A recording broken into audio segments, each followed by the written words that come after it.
Selamat datang kembali di channel Berniat Trader. Di video kali ini saya akan menganalisa untuk saham-saham dari sektor consumer good. Pertama ada INDF, kedua ICBP, ketiga UNPR, keempat HMSP, kelima GGRM, keenam Mayor, ketujuh AISA, kedelapan Cimori, ke-9 WIM, ke-10 LTJ, ke-11 Clio, dan terakhir Hoki. Langsung saja ke saham pertama. Ada INDF yang ditutup di harga 7.050 terkoreksi 0,35%. Kalau dilihat data transaksi asing net buy. Kalau dilihat sebenarnya INDF di distribusi. Langsung saja ke teknikalnya, INDF masih aman walaupun trennya sudah patah, tapi terlihat ya INDF itu volume mulai meningkat lagi, berarti kan ada buying power, ada yang ngumpulin barang sepertinya di area konsolidasinya ini. Supportnya 7.000, resistennya 7.200 sampai 7.250. Jadi nggak masalah kalaupun polanya nanti seperti gambaran saya ini, kalaupun dia bisa nge-swing atasnya naik ke 7.200 7.250, gagal misalnya pas ISG nanti koreksi di September, ya maksimal menurut saya 6.600. Untuk ke 6.000 ini jauh ya. Jadi maksimal penurunan INDF ya maksimal 10% aja lagi. Misalnya dia nge-swing ke atas dulu 7.200 dan koreksi ya. Jadi seperti itu. Untuk INDF masih aman, nggak masalah juga kalau Bapak Ibu mau simpan sampai akhir tahun. Target saya masih sama tahun ini ya. Ya targetnya time frame-nya akhir tahun tembus 8.000, jatuhlah kalau nggak tembus ya. Jadi ada potensi upset dari harga sekarang sekitaran 13%. Ya lumayan lah ya, simpan aja bagi Bapak Ibu yang kerja, bagi yang mau amankan dananya daripada pusing-pusing mikirin yang cari profit misalnya mingguan. Ya bisa, yang penting bertumbuh aja portofolio saya ya. Ini bisa jadi pilihan ya, tapi disclaimer ya, untuk INDF. Jadi seperti itu. Untuk INDF, kalau tren jangka pendeknya dilihat dari time frame weekly-nya, ya ada peluang technical rebound minggu depan. Targetnya nggak jauh, tapi ya mungkin 7.200 sampai 7.250 untuk INDF. Langsung saja ke saham selanjutnya. Ada ICBP yang ditutup di harga 11.475 menguat 0,21%. Kalau dilihat data transaksi asing net sell. Kalau dibongkar sebenarnya ICBP diakumulasi walaupun tipis. Langsung saja ke teknikalnya, ICBP naik duluan. Dia memang sudah di web 5 koreksi ABC ya, menurut saya akan ada koreksi ABC sebelum dia melanjutkan web 1, web 2, web 3, 4, 5 lagi ya. Karena web 5-nya sudah selesai menurut saya. Kalaupun technical rebound kepantok di web 5 mungkin di 11.800 dan siap-siap koreksi ya, seperti itu untuk INDF. Tapi kalau Bapak Ibu mau simpan juga nggak masalah, 12.000 sudah tercapai, mungkin nggak all time high tahun ini.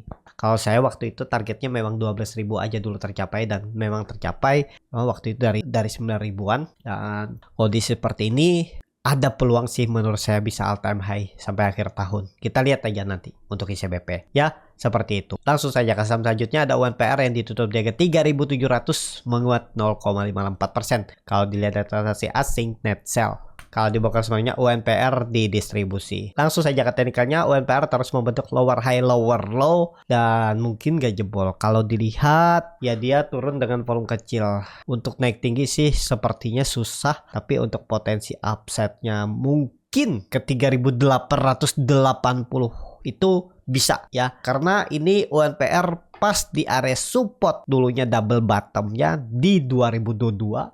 Sebelum dia rally panjang, double bottomnya dari 3.800 dia mengarah ke 5.000. Berarti 2.200 poin. Jadi ya wajar aja kalau ada technical rebound di area ini. Mungkin nggak ada technical rebound. Minggu depan ada potensi technical rebound, tapi terbatas ya, bisa dimanfaatin cuan bungkus. Apalagi dia itu koreksi 3 minggu dengan volume menurun. Mestinya ada candle hijau ya. Kalau dapat 2% sampai 4% itu bagus lah seminggu ke depan itu ya. Pokoknya kalau Bapak Ibu nekat ya 2% lah cut lossnya ya, tinggalin aja kalau dia turun 2%.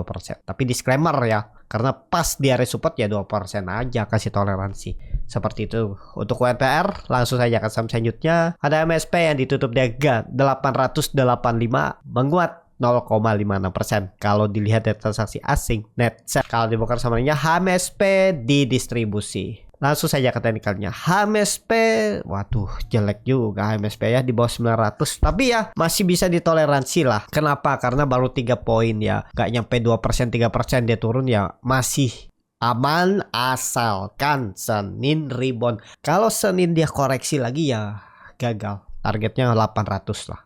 Sudah ya, untuk MSP jangan diharap-harap lagi untuk tren jangka pendeknya. Kalau besok dia koreksi, Senin itu ya lanjut turun lebih dalam. Seperti itu ya, target selanjutnya 800-820. Kalau dilihat dari time frame weekly-nya, dia sebelumnya candle doji tapi kemudian dikonfirmasi candle merah, kondisi seperti ini ya Senin harus rebound. Itu aja kuncinya HMSP. Langsung saja ke saham selanjutnya, ada GGRM yang ditutup di harga 24.750, terkoreksi 0,9%. Kalau dilihat data transaksi asing net sell. Kalau dibongkar semuanya GGRM di distribusi. Langsung saja ke teknikalnya. Untuk GGRM kondisi seperti ini gagal juga. Saya ada cut loss juga GGRM ya. Gara-gara gagal bertahan di atas 27.000. Ya udahlah. Ya namanya trading ya seperti itu. Nggak bisa kita sempurna. Karena ya perkiraan saya dia masih konsolidasi. Saya malah belinya tuh di 28.000. Ya sekitar 5% kalau nggak salah saya cut lossnya. Dan ya selesai. Ya berarti turun dulu. Jadi mungkin dia konsolidasi masih sama gambarannya. Supportnya nanti akan dijaga tuh sekitaran 23.600 dan resistannya 26.000 sampai 27.000. Itu ya untuk GGRM. Jadi seperti itu aja untuk GGRM. Tren jangka pendeknya agak rawan. Tapi kalau misalnya ada technical rebound, tapi ini kan sudah downtrend. Ya tipis lah, paling 2% 3% lah kalau bisa naik minggu depan ya. Untuk GGRM langsung saja ke saham selanjutnya, ada Mayor yang ditutup di harga 2.590 sama harga penutupan hari sebelumnya. Kalau dilihat data transaksi asing net buy. Kalau dibongkar semarnya Mayor malah ada akumulasi. Langsung saja ke teknikalnya, Mayor cukup bagus ya. Saya tektokin malah saya ketinggalan barang sekarang. 2 kali beli waktu itu di 20-an Juli, terus beli lagi di bawah 2.400, jual di sini.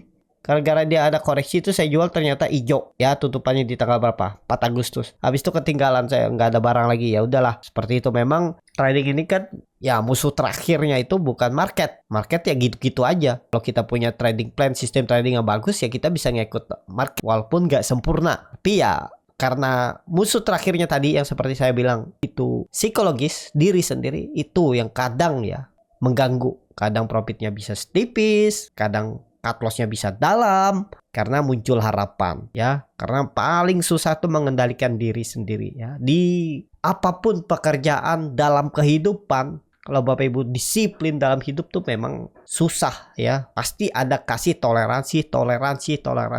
Nah itu ya yang kadang menyebabkan kita itu hasilnya bisa nggak stabil ya. Seperti itu. Mayor sudah di atas EMA 200-nya mungkin nggak lanjut ya. Semoga aja yang penting bertahan ya. Tren jangka pendeknya bertahan di atas 2.500. Di atas EMA 200-nya. Kalau minggu depan gagal koreksi jebol EMA 200, false break untuk Mayor. Seperti itu. Langsung saja ke saham selanjutnya. Ada Aisa yang ditutup di harga 136, terkoreksi 2,85%. Kalau dilihat data transaksi asing net buy. Kalau dibongkar semuanya Aisa di distribusi. Aisa jebol dan ya jelek menurut saya loh ya. Ini dikasihnya kurang bagus. Kecuali ya ada kecuali. Tapi kalau yang sudah cut loss ya bener. Kalau yang pakai sistem trading dan stop loss aja. Memang di bawah 138, 137 ya jelek. Seperti yang sering juga saya bilang, 10 kali jebol support, paling maksimal 3 kali yang bisa kembali ke atas support atau false breakdown. Ya kita lihat Aisa gimana kondisinya minggu depan. Apakah Senin Selasa bisa kembali ke atas 140? Kalau kembali ya bagus. Kalau gagal ya berarti ada lanjutan turun dia. Lanjut koreksi. Seperti itu. Ini sepertinya pancingan aja. Dia breakout. Habis itu naik lagi 2 hari kedua. Mungkin gara-gara ya partisipasi buyer sudah lama menunggu ya. Semua trader kemungkinan besar yang beli buy on breakout, nunggu konfirmasi tembus resisten itu. Biasa nunggu ya itu saatnya mereka momentum nak beli. Dan akhirnya kena guyur mungkin sama market maker. Karena memang pancingan aja. Mungkin ada yang stop loss ya. Termasuk saya juga. Saya ada beli buy on break. Waktu itu gagal. Cut loss dulu. Seperti itu ya. Jadi untuk Aisa tinggal lihat minggu depan. Semoga aja balik ke atas 140. Tapi kalau sudah yang cut loss ya sudah benar kalau Bapak Ibu pakai sistem trading plan yang jebol support jual ya, karena dia memang jebol support. Jadi seperti itu. Untuk Aisa indikasinya sih kurang bagus karena jebol low-nya. Tinggal lihat minggu depan untuk Aisyah. Tapi Aisyah juga lambat gerak. Ya kalau Bapak Ibu cut loss-nya cuma 5% tuh nggak masalah lah ya. Bisa dicari di saham yang lain daripada menunggu lambat lagi ya. Sudah jebol lagi support. Belum pasti lagi naiknya kan. Seperti itu. Untuk Aisyah langsung saja ke saham selanjutnya. Ada Cimori yang ditutup di harga 4.080. Terkoreksi 0,97%. Kalau dilihat dari transaksi asing net buy. Kalau dibongkar semuanya Cimori di distribusi. Langsung saja katakan Cimori ke 4.000 lagi lah ya. False break apalagi turunnya dengan volume besar setelah dia 5 hari lebih konsol di atas mencoba tembus 4.200 gagal ekor, berarti seller cukup kuat, akhirnya ya nggak kuat juga bayarnya, akhirnya mungkin ada yang jual BP, ada jual T plus 4, mungkin T plus 2 margin, ya habisnya turun. Jadi kemana arah Cimori? Turun dulu ke 4.000 seperti itu ya. Cimori langsung saja ke saham selanjutnya. Ada WIM yang ditutup menguat 3,74% ke harga 1940. Kalau dilihat dari transaksi asing net buy. Kalau dibongkar semuanya WIM diakumulasi walaupun tipis. Langsung saja ke teknikalnya. Luar biasa juga WIM tembus lagi 1800 dan naik. Targetnya mana? 2000 ya. MACD-nya sudah golden cross lagi. Bar chart di atas lalu juga terbentuk. Jadi sangat mungkin WIM ke 2000. All time high kah? Kalau melihat kondisi seperti ini ada peluang all time high. Ya, cuman agak beresiko beli harga atas tergantung Bapak Ibu kalau berminat. Kalau dilihat volume meningkat. Seperti itu untuk WIM. Langsung saja ke saham selanjutnya. Ada ULTJ yang ditutup di harga 1910 terkoreksi 2,05%. Kalau dilihat dari transaksi asing net buy. Kalau dibongkar semuanya ULTJ di distribusi. Langsung saja ke teknikalnya. ULTJ ya, menurut saya kondisi seperti ini langsung saja ke teknikalnya. ULTJ ya teknikal rebound biasa, hati-hati gagal bertahan di atas 1800 false break dan ya pola dead cat bounce karena naiknya juga dengan volume yang enggak terlalu signifikan ya, dan malah ada profit taking 2 hari. Jadi kondisi seperti ini wait and see dulu lah untuk ULTJ. Kalau dilihat dari time frame weekly-nya candle-nya juga kurang bagus. Tapi kalau Bapak Ibu nekat jangan turun di bawah 1865. Itu aja untuk ULTJ ya minggu depan. Seperti itu. Langsung saja ke saham selanjutnya. Ada Cleo yang ditutup di harga 700 terkoreksi 0,7%. Kalau dilihat dari transaksi asing net buy. Kalau dibongkar sebenarnya Cleo diakumulasi. Langsung saja ke teknikalnya. Luar biasa Cleo akhirnya sampai juga web 5 ya. Kalau saham-saham memang mempertahankan support pasti support dijaga. Jarang jebol support kan. Ini web 1, web 2, web 3, web 4, web 5 sampai mungkin nggak lanjut, bisa nggak all time high. Semoga, tapi mungkin nggak bulan Agustus. Mungkin targetkan aja akhir tahun. Ada peluang bisa all time high untuk Cleo. Seperti itu. Kalau dilihat dari MACD-nya masih mengarah ke atas, masih membantu golden cross, bar chart di atas juga meningkat, volume juga bagus. Koreksi volume kecil mestinya masih bisa digas lagi, tapi ya target kira mungkin 750 740 itulah terdekatnya kalau bisa di bulan Agustus sisanya ini. Mungkin nggak all time high. Kita lihat aja all time high-nya tuh di 780. Ya kalau naik cuma 12%, kalau memang mau ditarik sama market maker-nya, kita lihat Senin besok harusnya konfirmasinya mulai lanjut ke atas rebound. Ya, untuk Cleo. Langsung saja ke saham terakhir. Ada Hoki yang ditutup terkoreksi 3,43% ke harga 83. Kalau dilihat dari transaksi asing, net sell. Kalau dibongkar semuanya Hoki di distribusi. Langsung saja ke teknikalnya. Untuk Hoki ini waktu itu kalau nggak salah sentimen beras ya. Nggak tahu ekspor apa impor seperti itu ya. Jadi untuk Hoki sama, kalau Hoki ini kalau Bapak Ibu yakin ya jangan turun di bawah 78, 77 itu aja. Kalau dia turun dari itu tinggalin seperti itu ya. Untuk Hoki, kalau Hoki sih menariknya kalau sudah di atas 8890. Jangan false break. Polanya tadi seperti Aisyah, kalau false break ya gagal. Seperti itu. Kalau nekat ya beli atas saja, lebih konfirmasi dia breakout. Gak lanjut gaknya kan risknya kecil aja. Seperti itu. Untuk Hoki cukup sampai di sini video kali ini. Terima kasih untuk Bapak Ibu dan teman-teman yang sudah menonton video ini sampai selesai. Apabila channel Borneo Trader ini bermanfaat dan bisa menjadi bahan pertimbangan Bapak Ibu dalam membeli, menyimpan dan menjual sahamnya, bisa klik tombol subscribe dan nyalakan lonceng notifikasi. Ada kritik, saran ataupun pertanyaan, bisa langsung tinggalkan di kolom komentar. Dan bagi Bapak Ibu dan teman-teman yang baru belajar trading, masih bingung memilih saham, bingung membuat trading plan, bisa join trading bersama Borneo Trader.